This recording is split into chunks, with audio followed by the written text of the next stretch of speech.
Le hot dog. Un symbole de la gastronomie américaine. Il représente presque à lui seul la culture américaine.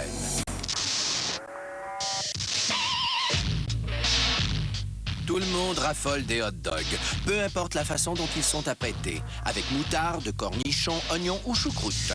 On les mange à la maison, autour d'un feu de camp, pendant une partie de baseball ou à la plage.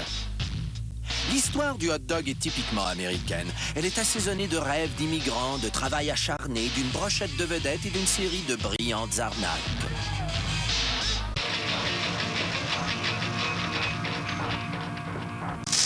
La lignée du hot dog est noble et ancienne. Après tout, avant de se couvrir d'un pain, le hot dog n'était qu'une saucisse, mais les saucisses remontent aux origines de la civilisation.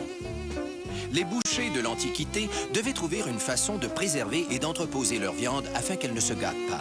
Les saucisses répondent à leurs besoins. Ils hachent la viande, ajoutent des épices et la glissent dans une section d'intestin animal. Une fois fumées et séchées, ces saucisses dureront des mois, voire des années. Les Grecs de l'Antiquité faisaient déjà des saucisses. Homère décrit leur préparation dans l'Odyssée.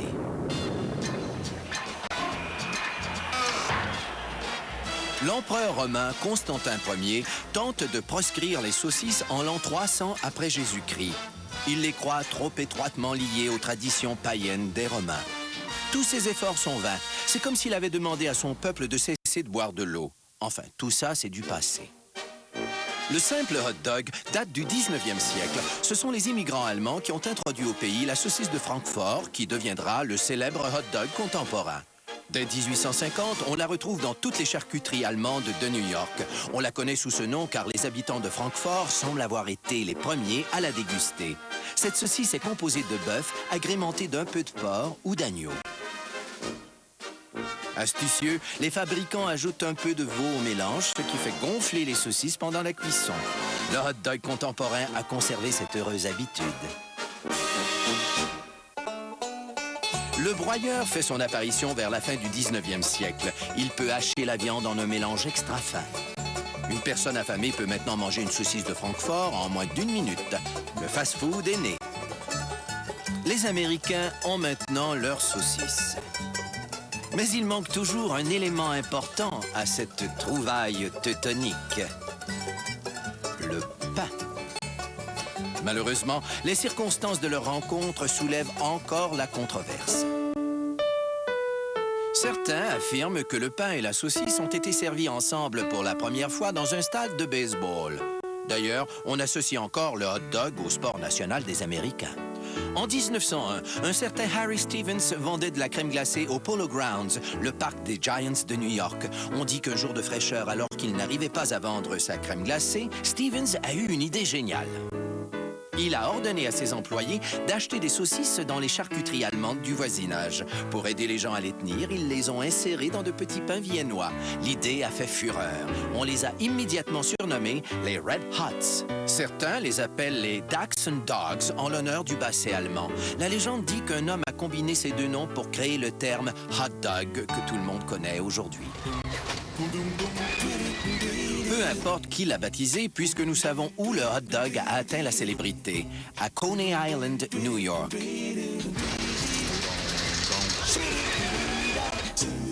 Cette association légendaire est l'œuvre de Charles Veltman, un immigrant allemand.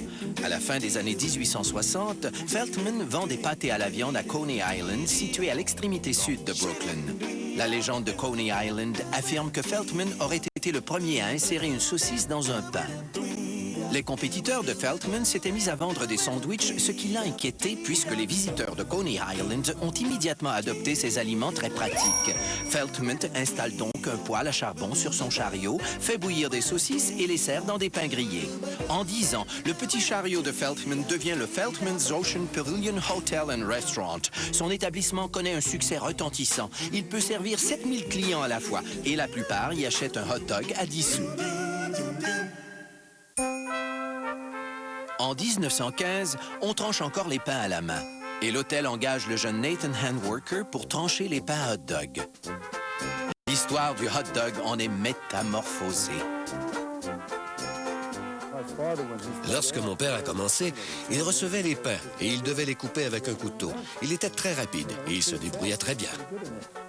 Handworker est un jeune juif fraîchement arrivé de Pologne. Il travaille fort et les gens l'aiment beaucoup. Lorsque deux clients réguliers de Feltmans, les acteurs débutants Jimmy Durante et Eddie Cantor, suggèrent à Handworker d'ouvrir son propre établissement, il y songe sérieusement. On dit qu'il a épargné suffisamment d'argent en ne mangeant que les hot dogs qu'on lui donnait au restaurant. Avec 300 $ en poche, Handworker quitte son emploi chez Feltmans et tente d'obtenir sa part de hot dog.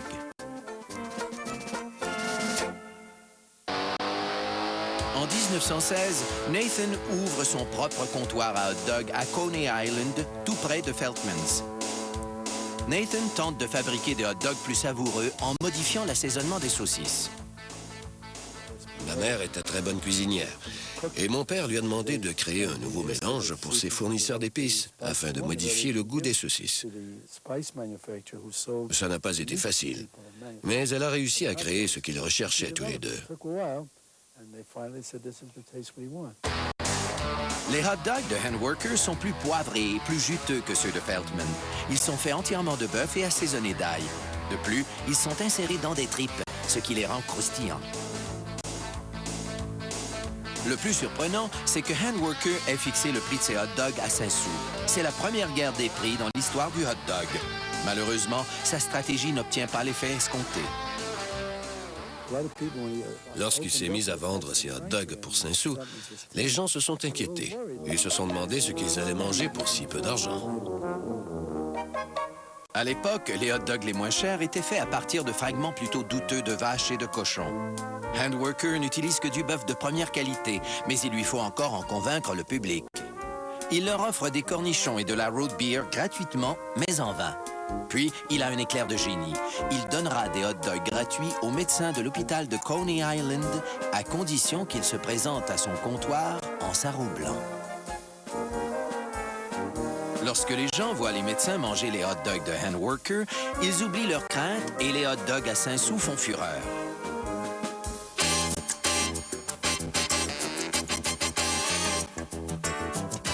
Nathan's devient célèbre grâce à l'ouverture du métro de Coney Island au début des années 20 et à la construction de la célèbre promenade de bois en 1923. Dorénavant, on considère cette destination comme la station balnéaire de l'île de New York. Nathan's est la première chose que les touristes aperçoivent lorsqu'ils sortent du métro. Une excursion à Coney Island ne vaut rien si on n'a pas fait la file au gigantesque comptoir pour acheter un des hot dogs juteux de Nathan's. On voyait des milliers de personnes sortir du métro et se diriger vers la plage. Dès qu'il pleuvait, les gens quittaient la plage et se dirigeaient vers Nathan's. Tous les employés du snack les voyaient arriver et se disaient « Oh non, les voilà !» La file était tellement longue qu'on n'en voyait pas la fin. Quand les cuisiniers de Nathan's passent à l'action, c'est un moment magique qui attire les grands noms. Babe Ruth aime ses hot dogs avec de la moutarde, des oignons et de la choucroute. Les passants de la promenade de Coney Island prétendent qu'ils pouvaient manger de 10 à 12 hot dogs entre les matchs d'un programme double. Les célébrités qui mangeaient des hot dogs à 5 sous pour survivre quand ils faisaient du vaudeville reviennent aussi à Coney Island. Il attirait les plus grands noms du show business chez Nathan's. Jimmy Durante, Eddie Cantor, tous les comédiens du vaudeville visitaient son snack. La publicité qu'il lui faisait était phénoménale. Nathan's est devenu une institution, mais le snack ne doit pas son succès qu'aux célébrités. Ce sont les gens ordinaires qui ont fait de Nathan's et de ses hot dogs une véritable légende urbaine. Le hot dog américain est très démocratique. Tout le monde en mange, quel que soit leur statut socio-économique. Au milieu des années 60, soit 50 ans après sa fondation, la compagnie de Nathan Handworker a déjà vendu 600 millions de hot dogs. Mais le hot dog a un autre seuil à franchir, celui des maisons des États-Unis. Il y arrivera grâce à Oscar Mayer fils.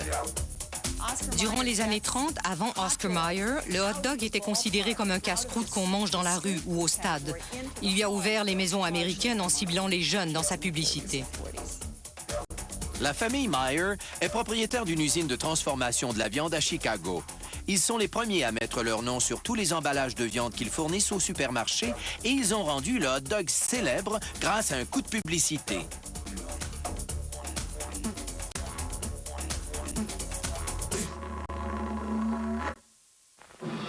Oscar Mayer presents Wienermobiles on the roll. En 1936, Carl G. Meyer fait construire une saucisse mobile de 13 pieds de long. Il embauche un nain pour jouer le personnage de Little Oscar qui se promène dans un hot dog géant déguisé en cuisinier.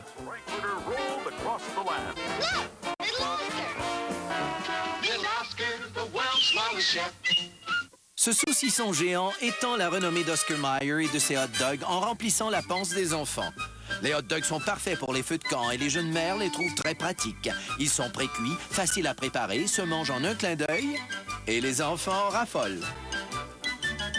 I'd love to be an Oscar Mayer wiener. That is what I truly like to be. 'Cause if I were an Oscar Mayer wiener, everyone would be in love with me. Oscar Mayer savait que les enfants tenteraient de convaincre leur mère d'acheter des hot dogs en pleurnichant « Maman, je veux des hot dogs ». Et bien sûr, les mères cédaient. Le hot dog a bien changé. Aujourd'hui, la plupart d'entre eux n'ont plus de peau. On hache et on mélange la viande, puis on la place dans un boyau de plastique pour la faire cuire et lui donner la forme d'une saucisse. On la retire ensuite du boyau. La plupart des hot dogs sont faits avec du bœuf, mais il y en a aussi au poulet, à la dinde et d'autres qui font hommage aux méthodes d'antan. Certains marchands de hot dogs utilisent encore les bonnes vieilles méthodes. Ils vendent des hot dogs faits à partir de lèvres et d'oreilles de vache, de museaux de porc et de ganglions lymphatiques. C'est comme ça qu'on les faisait dans l'ancien temps. Ce sont des hot dogs authentiques. Ils sont généralement rouges vifs. S'ils suintent, ils laissent de grosses marques rouges sur votre chemise.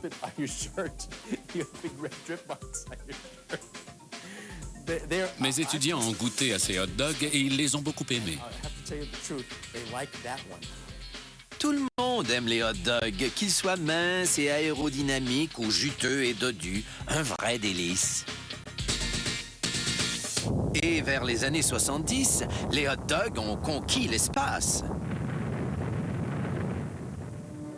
La NASA donne des saucisses à ses astronautes pour agrémenter leur menu. Elle comble leur fringale de mets typiquement américains. Hélas, les saucisses doivent s'envoler sans leurs fidèles compagnons. Les pains à levure grugeraient trop d'espace dans la cabine d'un astronef.